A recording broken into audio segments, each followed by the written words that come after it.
السلام علیکم ورحمۃ اللہ وبرکاتہ۔ ہر وہ عورت، ہر وہ بچی، ہر وہ لڑکی یا کچھ مرد حضرات بھی ہیں، کچھ لڑکے بھی ہیں، جب آدمی کھانا بناتا ہے یا کھانا بناتی ہے، ہر عورت جو کھانا بناتی ہے، ہر لڑکیاں جو کھانا بناتی ہیں، تو سب سے اہم چیز ان کے ذہن میں، دل میں یہ بات ہوتی ہے کہ کھانا بہتر سے بہتر بنے۔ کوئی بھی کھانا، روٹی ہو، چاول ہو، گوشت ہو، اور کوئی بھی سالن ہو، بریانی، کچھ بھی ہو، معمولی چیز جیسے مثال کے چائے وغیرہ بھی بناتی ہیں تو چاہتی ہے کہ چائے میری ہاتھ کی اچھی بنے، اور کوئی پیے تو ان کو وہ چائے اچھی لگے۔ اور کھانے پینے کی کوئی بھی چیز ہو، بہرحال تفصیل میں نہیں جانا چاہ رہا ہوں، تو پہلی جو ہے ان کے اندر جو ہے یہ اس بات کی طلب ہوتی ہے کہ میرے ہاتھوں کی بنی ہوئی چیز اچھی ہو، لذیذ ہو، ٹیسٹی ہو، مزیدار ہو، ذائقہ اچھا ہو۔ یہ سب جو ہے پہلی نیت ہر عورت کی یہ ہوتی ہے، ہر کھانے بنانے والی بچی کی یہ ہوتی ہے کہ میرے ہاتھوں کا بنا ہوا کھانا وہ بہتر سے بہتر ہو۔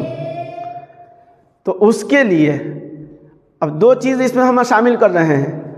آپ یہ چاہتے ہیں یا آپ یہ چاہتی ہیں کہ میرے ہاتھوں کا بنا ہوا کھانا لذیذ ہو، عمدہ ہو، بہتر ہو، ٹیسٹی ہو، ذائقہ دار ہو، مزیدار ہو۔ یہ سب ایک ہی لفظ میں بتا رہا ہوں، ایک ہی لفظ ہے۔ دوسرا، اسی طریقے سے آپ یہ چاہتی ہیں کہ جو کھانا کھائے تو یہ کھانے والے کے درمیان جو جتنے لوگ کھانا کھائیں، اللہ تبارک و تعالی اس کے لیے اس کھانے کو بابرکت بنا دیں۔ جو کھانا کھائے، میرے ہاتھوں کا بنا ہوا کھانا کوئی کھائے، جو کھائے تو اللہ تبارک و تعالی اس کھانے میں اللہ اس کے لیے برکت ڈال دے۔ اس میں دو مطلب ہے۔ ایک یہ ہے کہ جب دسترخوان پر کھانا رکھا جائے تو اس میں برکت ہو جائے، یعنی کم کھانے میں زیادہ سے زیادہ لوگ کھا لیں، تو ایک مطلب تو یہ ہے۔ اور دوسرا مطلب یہ ہے کہ جب یہ کھانا کھا لے تو اس کے جسم کے اندر جب یہ کھانا جائے، اس کے پیٹ کے اندر جب کھانا جائے تو یہ کھانا اس کے لیے بابرکت بنا دے۔ بابرکت بنانے کا مطلب یہ ہے یہاں پر کہ اس کے لیے بابرکت بنا دے تو اس کے جسم کو فائدہ پہنچے، اس سے قوت حاصل ہو، اس سے طاقت حاصل ہو۔ اور دوسری چیز اس میں یہ ہے کہ میرے ہاتھوں کے بنے ہوئے کھانا جب یہ کھائے تو کھا کر کے جب اس کے جسم، اس کے پیٹ کے اندر جائے اور اسے قوت اور طاقت حاصل ہو تو اس قوت اور طاقت کو نیک اعمال میں، اچھے کاموں پر وہ صرف کرے۔ جیسے مثال کے طور پر آپ کے ہاتھ کو بنا ہوا کسی نے کھانا کھایا، کھانا تو کھا لیا، لیکن کھانا کھانے کے بعد جو ہے وہ اگر کوئی گناہ کر رہا ہے، اس سے قوت طاقت حاصل ہو اور اس سے کوئی گناہ کر رہا ہے تو گرچہ جو ہے انشاءاللہ ان کو تو گناہ نہیں ملے گا، لیکن اگر یہی شخص کھانے کے بعد قرآن کی تلاوت کر رہا ہے، کھانے کے بعد جو اللہ کا ذکر کر رہا ہے، کھانے کے بعد درود پاک پڑھ رہا ہے، کھانے کے بعد جو نماز پڑھ رہا ہے، کھانے کے بعد اللہ کی دوسری عبادت کر رہا ہے، نیک کام کے اوپر جو ہے اس قوت کو، جو کھانے کے بعد جو قوت اور طاقت ملی اور جسم کے اندر جو بلڈ اور خون بنا، اس کو جو ہے نیک کاموں پر وہ صرف کر رہا ہے، اللہ کی عبادت پر خرچ کر رہا ہے، تو انشاءاللہ یہ کھانے کی یہ کہا جائے گا اس کھانے میں اللہ تبارک و تعالیٰ نے اس کے لیے برکت ڈال دی، یعنی کھانا کھایا تو اللہ تبارک و تعالیٰ نے اس کھانے کی برکت سے اللہ نے نیک کام کے اللہ نے توفیق دے دی۔ دو بات، اس میں دونوں بات ہو گئی، ایک ظاہری جو کھانا ہے اس میں اللہ برکت دے دے، اور دوسرا یہ کہ اس کے لیے بابرکت بنا دے تو کھانا ٹھیک سے ہضم بھی ہو جائے، یہ بھی برکت کے اندر شامل ہے۔ اسی طریقے سے قوت طاقت حاصل ہو، اسی طریقے سے یہ کھانا اس کے لیے نقصان نہ ہو، یہ ساری چیزیں برکت کے اندر شامل ہے۔ تو جسمانی اعتبار سے کوئی نقصان بھی نہ ہو، کوئی نقصان بھی نہ ہو، کوئی ضرر بھی نہ ہو، کوئی نقصان بھی نہ پہنچے، اس سے قوت اور طاقت حاصل ہو، اور اسی طریقے سے اس قوت اور طاقت کو کھانے سے جو تو قوت اور طاقت حاصل ہوئی ہے اس کو نیک کام پر اللہ تبارک و تعالیٰ لگائے اور صرف کرائے، اور گناہ سے اللہ اس کی حفاظت فرمائے۔ یہ سب ساری چیزیں جو ہے برکت کے اندر شامل ہیں۔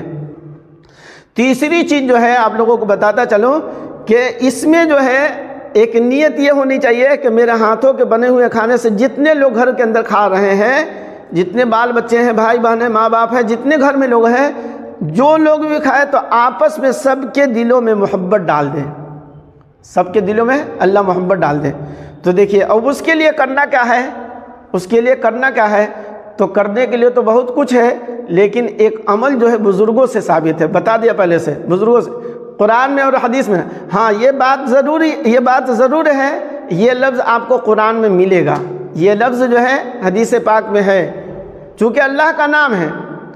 اور اللہ کا نام جو ہے قرآن میں بھی ہے اور حدیث میں بھی ہے، تو لہذا یہ 3 نام اللہ تبارک و تعالیٰ کے. تو بہرحال یہ کسی حدیث پاک سے تو ثابت نہیں ہے، لیکن بزرگوں کے عملیات میں بہت ساری چیزیں ہیں، تو اس میں سے ایک عمل یہ بھی ہے،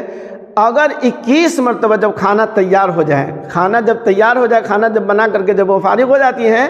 اب جو ہے کھانے کے اوپر جو ہے 21 مرتبہ پڑھنا ہے اللہ کا نام ہے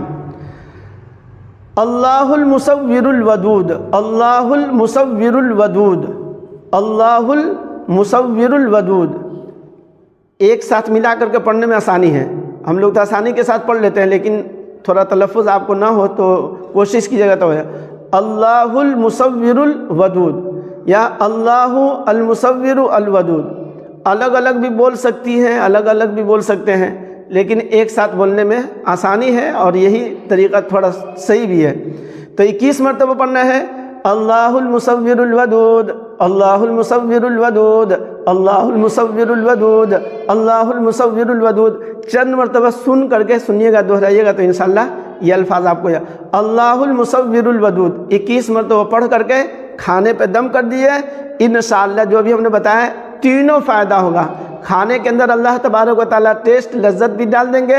اسی طریقے سے کھانے والے کے لیے یا کھانے میں اللہ تبارک و تعالیٰ بابرکت کھانا بنا دیں گے. اور اسی طریقے سے تیسرا فائدہ وہ بھی کوئی کم نہیں ہے کہ آپس میں اللہ تبارک و تعالیٰ محبت کو ڈال دیں گے. یہ بہت اہم ہے کہ آدمی کھا رہا ہے گھر میں ایک دسترخوان پر کھا رہا ہے، لیکن آدمی کے اندر جو ہے حسد ہے، کینہ ہے، دشمنی ہے، عداوت ہے، جی دل جڑا ہوا نہیں ہے، دل ملا ہوا نہیں ہے، آپس میں نا اتفاقی ہے، تو یہ بات تو بہت غلط ہے. تو بہرحال یہاں پر بہت اچھی دعا ہے کہ اللہ تبارک و تعالیٰ آپس میں سب کے دلوں میں محبت ڈال دے. تو الودود سے مراد وہی ہے کہ اے محبت کرنے والے، محبت ڈالنے والے، تو محبت کرنے والے اللہ کا ایک نام ہے الودود. تو یہ تینوں نام پڑھ کر کے کوئی بھی کھانے پینے کی چیز ہو، آپ 21 مرتبہ پڑھ کر کے، 21 مرتبہ پڑھنے میں زیادہ وقت بھی کوئی 2 4 5 10 منٹ بھی نہیں لگے گا، 2 منٹ بہت زیادہ ہے، 1 منٹ 1.5 سے 2 منٹ میں آپ پڑھ سکتی ہیں. تو لہٰذا اس طرح کی ویڈیو آپ دیکھنے کے لیے میرے چینل پر اگر نئے ہیں تو سبسکرائب کیجیے اور دوسروں کو بھی شیئر کیجیے تاکہ زیادہ سے زیادہ لوگوں کو اس طرح کی ویڈیو سے لوگ فائدہ اٹھائیں. السلام علیکم.